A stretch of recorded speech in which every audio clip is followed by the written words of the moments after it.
Household financial confidence fell again in March, so we discussed the reasons why.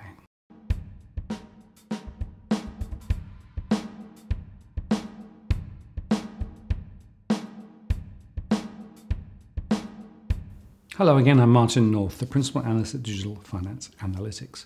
Today we look at the latest Digital Finance Analytics Household Finance Confidence Index. The data is up to March 2018 and shows a further slide in confidence compared with the previous month. The current score is 92.3, down from 94.6 in February, and it has continued to drop since October 2016. The trend is firmly lower. By way of background, these results are derived from our household surveys, averaged across Australia. We have 52,000 households in our sample at any one time. We include detailed questions covering various aspects of a household's financial footprint. The index measures how households are feeling about their financial health. To calculate the index, we ask questions which cover a number of different dimensions. We start by asking households how confident they are feeling about their job security, whether their real income has risen or fallen in the past year, their view on their cost of living over the same period, whether they have increased their loans and other outstanding debts, including credit cards, and whether they are saving more than last year. And finally, we ask about their overall change in net worth over the past 12 months. And by net worth, we mean assets less outstanding debts. Across the states, confidence is continuing to fall in New South Wales and Victoria. It was little changed in South Australia and Queensland, but it rose in Western Australia. Across the age bands, there were falls in all age groups. Turning to the property-based segmentation, owner-occupied households remain the most confident, while property investors continue to become more concerned about the market. Those who are property inactive, either renting or living with parents or friends, remains the least confident.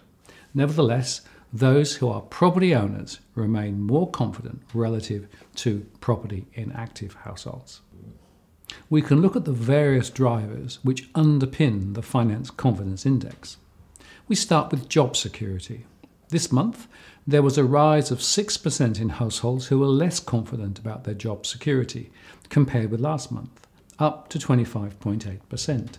Those who felt more secure fell by 1.5% to 12.1%, while 61% saw no change. Availability of work was a primary concern, but the security concerns were more around job terms and conditions and the requirement to work unsocial hours and weekends. Turning to concerns about the levels of debt, 44.5% of households were more concerned about their outstanding loans, up 1.5% on last month. Under 3% of households were more comfortable with the debt they held, and 49% reported no change this month. Those who were more concerned about debt highlighted concerns about higher interest rates and the ability to service their current loans in a flat income environment. 52% of households reported their incomes had fallen in the past month in real terms, and this is up 1.5% from last month. Just over 1% of households reported a pay rise, and 43% reported no change in real incomes. More households comprised of members who were working multiple jobs to maintain income. In contrast, cost of living continues to rise faster than incomes for many households. 77% of households said their costs had indeed risen, up slightly from last month. 18% of households said costs had stayed the same, and 3% said costs had fallen. Households said the costs of electricity, petrol, school fees, and childcare costs all hit home. Healthcare costs, and especially the costs of private healthcare cover, also figured in their responses.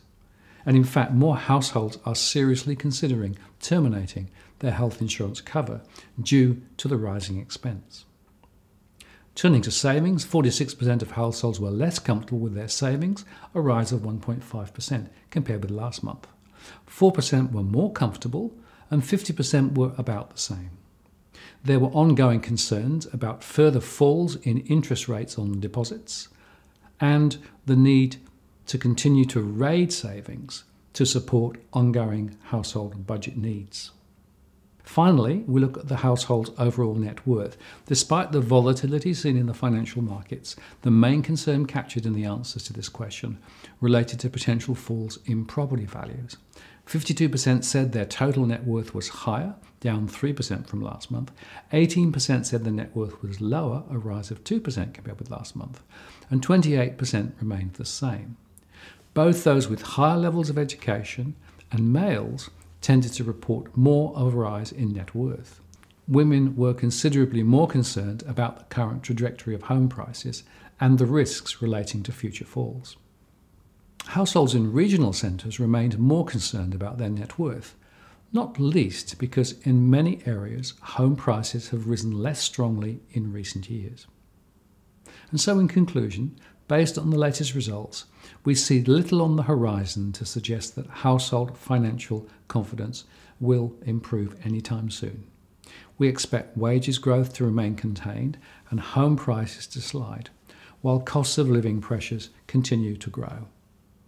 There will also be more pressure on mortgage interest rates as funding costs rise, and lower rates on deposits as banks trim these to protect their net margins. We'll update the index again next month.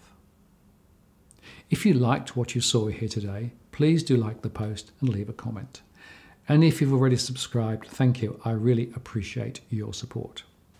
If you have not yet done so, please do subscribe to get alerts to new posts. I'm Martin North, the Principal of Digital Finance Analytics. Many thanks for watching, and I'll see you next time.